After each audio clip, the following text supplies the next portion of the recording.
arkaya asmanın arkasına şeye doğru, oraya doğru.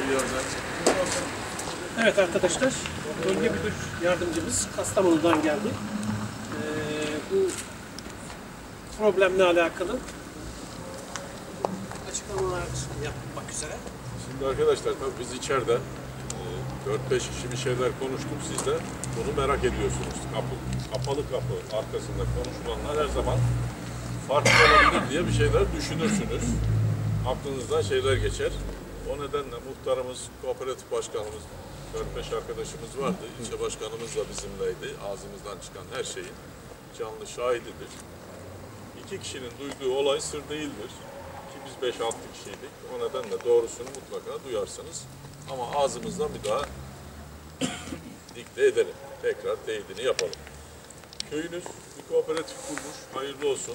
Böyle çalışacak iş gücünün, yani yaklaşık böyle 40, 35, 60 yaş arası iş gücünün olduğu çok nadir köylerden birisiniz. Onu size söyleyeyim. Bir de Kastamonu'nun merkez köylerinden 4-5 tane köyde böyle ekibimiz mevcut. Kooperatiflere dağıtarak üretime sokmamız gerekiyor ve bir miktarını da depoya getirmemiz gerekiyor. Buradaki bana gelen, bizim duyduğumuz hadise, işin tamamını biz yapalım diyorsunuz. Haklısınız, bu işin tamamını siz yapacaksınız. Bu işi yapmak için A, B, C köyünden kimse gelip bu işi yapmayacak. Kesinlikle de buna müsaade etmiyoruz. Buradaki bizim çalışma prensiplerimizle yaptığımız işle diğer tüccarla yaptığımız çalışmalar biraz daha farklı oluyor.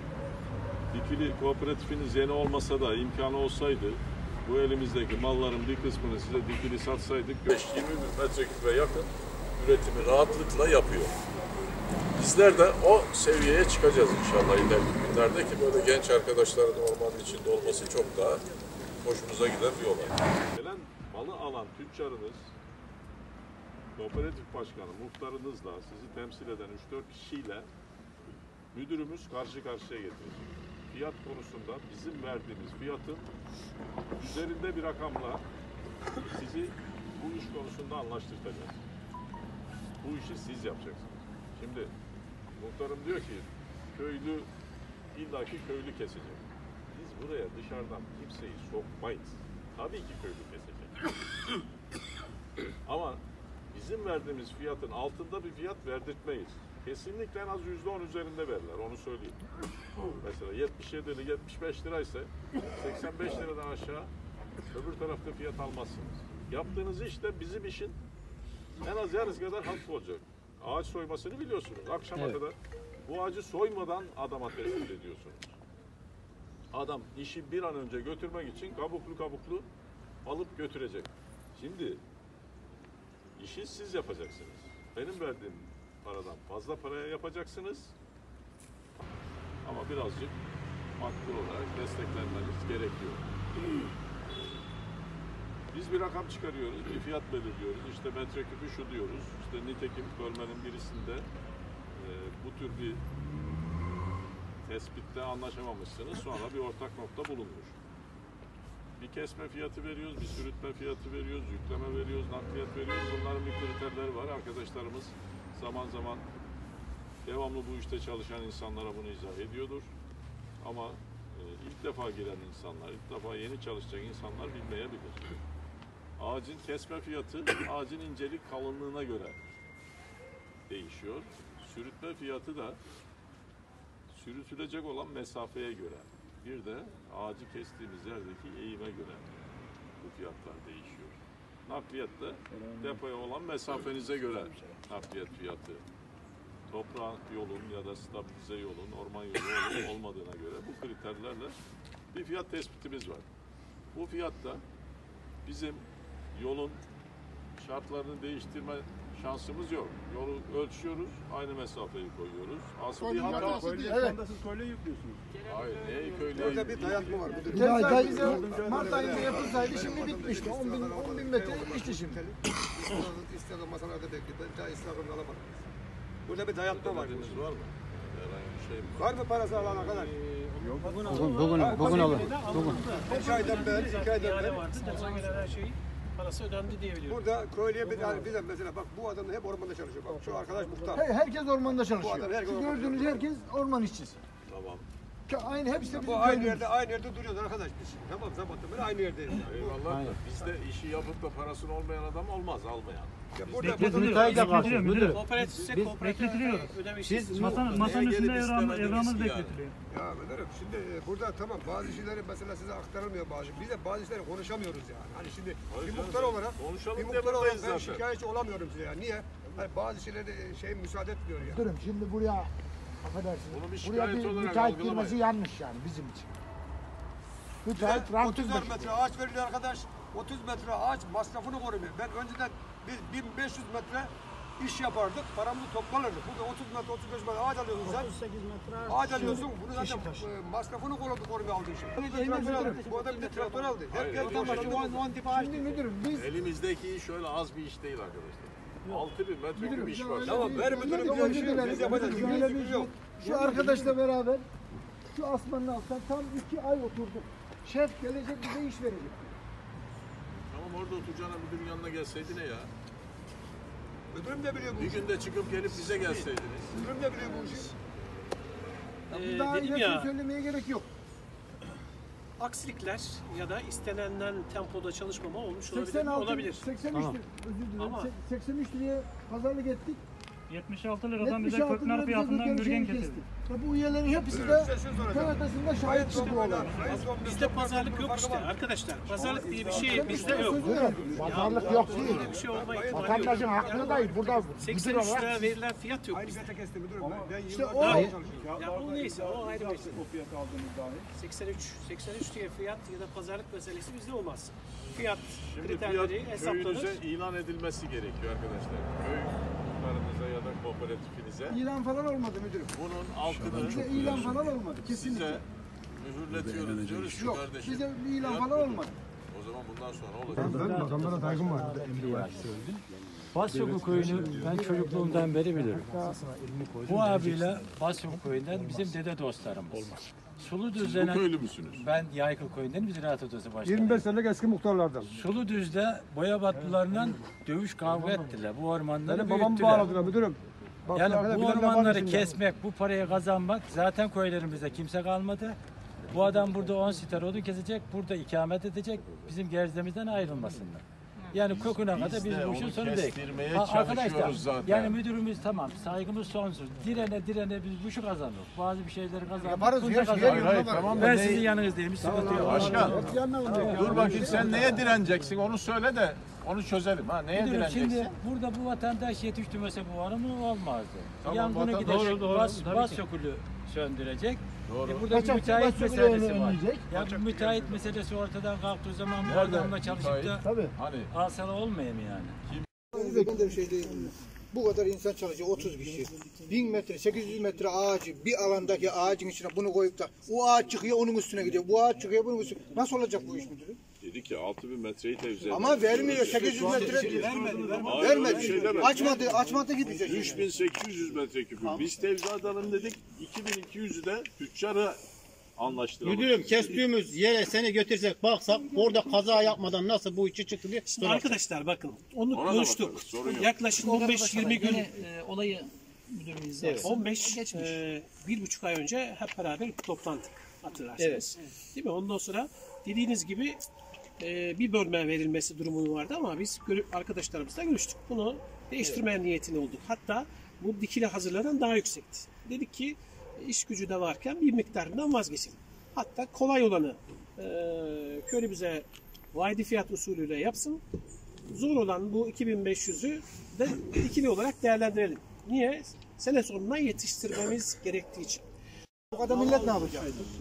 Bu kadar da şey olur mu ya? Biz verilecek bir bölme biter. Biz çalışmıyoruz diye bir şey yok. 1,5 ayda biz ona 2500 Bir metre ay ağaç teslim şöyle bir aydır da biz bekliyoruz ki şu en azından teslim edilen bölmeye girin. Bir aydır. Bir aydır Bir ayı geçti. bekliyorsunuz ki bir aydan önce ihale olsun da gitsin. Başka bir çaresi yok ya. Hayır, ne varsa ilan Allah'ın edilen izniyle 15 gün olmuş daha. Yapacak bir şey yok. 10 gün. Ne 15 günü ya. Bu olay çıkalı yani 2 aydır bu. Verilen fiyat benim orman işletmesinin verdiği fiyatın kesinlikle üstünde olacak. Ve bu işi de bana yaptığınız sürenin en fazla yarısı kadar sürede bitireceksiniz. Ben 98'de 10.000 metre malı depoyu, 10.000 metre bir yazma. Bu 6.000 metreyi yapın, arkasından size bir 4.000 metreküp zaten damgamız var. En az 4.000'de ince yan var dedi. 2023. Göreyim bakayım iş gücünüzü. Devam ediyor. Ve siz bizden aldığınız bu işi Nisan'a kadar bitiremeyeceksiniz zaten. Şunu kar yağacak. Çalışılmazlar. Nisan'a kadar bitirdiğiniz anda o bitirdiğim 4.000 metreküpün tevzatını yapacağım. Gelin şeften isteyin. Size bir hafta içinde tevzat yapmazsa müdür şef bizi bulun. Biz gelip tevzata Müdürüm bak, eşlik edeceğiz. Müdürüm özür diliyorum. Şimdi çok özür dilerim. Şefe kaldıysa bir kapı yuttu. Müdürüm 50 metre adam başı ağaç düşüyor. Şantiye kurmaya değer mi? Yap bir haftada 3 günde, ondan sonra Yok. iş vereyim sana Şimdi ya. o kadar 3000 metreye 150'şer metre ağaç düşüyor. Geçiyor aradan, bir ay geçiyor aradan. Bak benim işim bitir, 2 ay oldu bu. Bir aydır bekliyoruz. Şu Gitmiyorum der mi? Ya mutlaka. Bazı şeyler, tamam da böyle bir şey olduysa bazı şeyler zamanında konuşulması Şimdi müdürüm, gerekmiyor mu? burada geçen dönem burada Osman müdür şef beni odasından kovdu. Ben köy için geldiğim için buraya İlter heyetindeydim. Beni odasından kovdu. Böyle bir hakkı var mı bunun? Yok tabii öyle bir şey olma. Ama işte bu da oluyor. Ama şuna da bakmak lazım. Hem olayı hep olmaz. öyle değil. O şefi o duruma getiren bir şey var mıydı yok muydu? Fiyat, sade fiyat itirazı. Sade fiyat itirazı. Başka bir şey yok.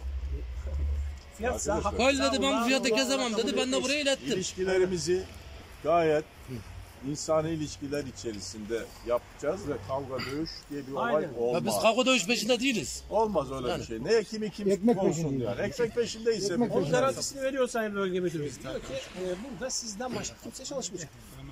Ya benim söylediklerimde size ters gelen ne var? Yani şimdi Sayın Başkan işte direnin diyor. Ters gelen ne yani? Ya müteahhit diye bir olay yok dedim ya size. Müteahhit yoksa sıkıntı yok o zaman. Müteahhitten anladığınız şuysa yok. Arkadaşlar, ya müteahhitten anladığınız herhalde bu Kastamonu'dan gelen arkadaşlar. Doğru mu? Yok. Dikili olarak kesilmesi yani. O. dikili bir şahısa veriyorsunuz. O şahıs Köylü yok kesin dikili. onu demek istiyorsunuz. Bir tüccar gelip alacak bunu. Tüccar değilim. Ama o müteahhit tüccara yanlış bir da ifade. karşıyız. Kesilsin. Köylü kessin alsın tüccar oradan yine. Biz müteahhite karşıyız müdürüm. Kooperatifse kooperatif ödemişiz. Masanın üstünde evramımız bekletiliyor. Ya müdürüm şimdi burada tamam bazı şeyleri mesela size aktaramıyor bazı. Bir de bazı şeyleri konuşamıyoruz ya. Hani şimdi bir muhtar olarak, Konuşalım bir diye muhtar olarak buradayız ben zaten. şikayetçi olamıyorum size yani. Niye? Hani bazı şeylerde müsaade etmiyor ya. Durun şimdi buraya affedersiniz. Bunu bir Buraya şikayet bir olarak müteahhit algılamayın. girmesi yanlış yani bizim için. Müteahhit ramsız 30 metre ağaç veriyor arkadaş. 30 metre ağaç masrafını koruyor. Ben önceden biz 1500 metre iş yapardık. Paramızı toplanırdık. Burada 30 metre 35 metre ağaç alıyorsun sen. Ağaç alıyorsun. Bunu zaten masrafını korumaya aldığı için. Bu adam gitti 35-30 traktör aldı. Bu adam bir de traktör aldı. Hep geldi. Şimdi müdürüm biz Elimizdeki iş öyle az bir iş değil arkadaşlar. 6000 metre bir iş var. tamam ver müdürüm. Biz yapacağız. Şöyle bir şey. Şu arkadaşla beraber şu asmanın altında tam 2 ay oturduk. Şef gelecek bize iş verecek. Tamam orada oturacağına müdürün yanına gelseydin ne ya? Müdürüm de biliyor bu Bir işi. günde çıkıp gelip bize gelseydiniz. Müdürüm de biliyor bu işi. Daha Dedim ileri ya, söylemeye gerek yok. aksilikler ya da istenilen tempoda çalışmama olmuş olabilir. 86, Olabilir. 83 Tamam. özür dilerim. Ama- 83 liraya pazarlık ettik. 76 liradan bize 76 köknar lira fiyatından bize bürgen kesti. getirdi. Ve bu üyelerin hepsi de sonrasında şahit bu olay. Bizde pazarlık yok işte arkadaşlar. Pazarlık diye bir şey bizde yok. Durun. Pazarlık yok değil. Böyle bir şey olma ihtimali yok. Vatandaşın hakkındayız. Burada müdür 83 olarak lira verilen fiyat yok Aynı bizde. fiyata kesti müdürüm. Ben İşte yıllardır o, çalışıyorum. ya o neyse o ayrı bir şey. O fiyatı aldığınız zaman. 83 diye fiyat ya da pazarlık meselesi bizde olmaz. Fiyat Şimdi kriterleri fiyat hesaplanır. köyünüze ilan edilmesi gerekiyor arkadaşlar. Köy muhtarımıza ya da kooperatifinize İlan falan olmadı müdürüm. bunun altını Bize ilan falan olmadı. Kesinlikle. size mühürletiyoruz diyoruz ki Yok. kardeşim. Bize bir ilan fiyat falan budur. olmadı. O zaman bundan sonra olacak. Müdürüm bizim tek sıkıntımız dışarıdan müteahhit biz kendi işimizi kendimiz yapacağız. Bizim kanımız aç. Biz bu işle geçiniyoruz. Yapmaz. Bu bunu müteahhit olarak Öbür türlü bir şekilde fiyatta anlaşıyoruz. Öyle oluyor böyle bir şekilde anlaşıyoruz. Ama bizim tek sıkıntımız dışarıdan adam gelmesin. Biz bu millet komple orman işçisi. Ben de içinde. Geçen gün yangın oldu müdürüm. Tamam. Yangını 3 gün önce, 3 gün önce. Ormanda Köylümüz ben gitti söndürdüm. söndürdü. Bizzat ben söndürdüm. Söndürdü. Bizzat ben söndürdüm yangını. ya ben Kastamonu'dan Buradan geldim. gelene burada o yangın yarın söndürdüm o, yani. orası Şimdi yanar arkadaşlarla, müdürüm yani. Şeflerle. Geçen sene Tabii ki ya ben Kastamonu'dan geliyorsam sen de köydesin bir zaten. sene Sen de müdürüm, bir gelirsin. sene önce yine yangın oldu. Köylünün biri İtfaiye söndürmedi. burada suyu boşaltmıştı geldi Hektar yandı. bizim oraya. Sorgun'da bir yangın oldu. Sorgun'daki olan yangını ben söndürdüm. İtfaiyeciler yattı. Tabii. Yattı. İtfaiyeciler yattı, ben söndürdüm. Zirveye çıktım traktörle. Zirveye. Hiç böyle şey yolu yok. Ayhan Ormancı şeye yattı. Ormanın içine yattı. Sen deli misin dedi. Biraz bana Vallahi billahi Ayhan Ormancı sağ kişi burada. bizi aramadığında 177'yi aradın. Soğutma çalışması olması lazımdı. Hayır 177 de ormancıların numarası zaten. İşte Değişmiyor yani. Sinop, O zaman dolaylı Sinop olarak merkez gelmişti. çıktı. Yani. Buraya arayacağım bizi arasın. Müteahhit gelsin alsın izin gitsin buradan. Arkadaşlar biz sizin elinizdeki ekmeği almak Alıyorsunuz gibi bir müdürüm. niyetimiz yok. Müdürüm şu anda bizim elimizin ekmeği alıyoruz. Şu anda alıyorsunuz. O zaman beni bir daha dinleyin. Bir işi 10 liraya yapmak var, 11 liraya yapmak var. 70 liraya yapacağınız işi 80 liraya yapmak var. 3 ayda yapacağınız işi 45 günde, 30 günde yapmak var. Bir işi